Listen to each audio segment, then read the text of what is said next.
Dangerous smoke, చాలా smoke ఉంది. Danger to danger smoke. Night time travel చేస్తుంటే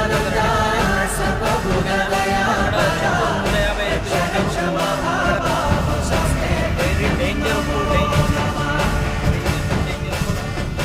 highway roads. చాలా జాగ్రత్తగా స్మోక్ అనేది ఎక్కువగా ఉంది. అంత హెవీ మంచి అంటే ముందట బస్సు పోతున్నా కనుక తెలుస్తలేదు. ఇక్కడ లెఫ్ట్ తీసుకోవాలి, అక్కడ బోర్డు కూడా కనిపిస్తలే. Heavy, it's too dangerous. 50 అడుగులలో ఒక వెహికల్ ఉన్నా కానీ కనిపిస్తలేదు. హెవీ మంచు ఫ్రెండ్స్.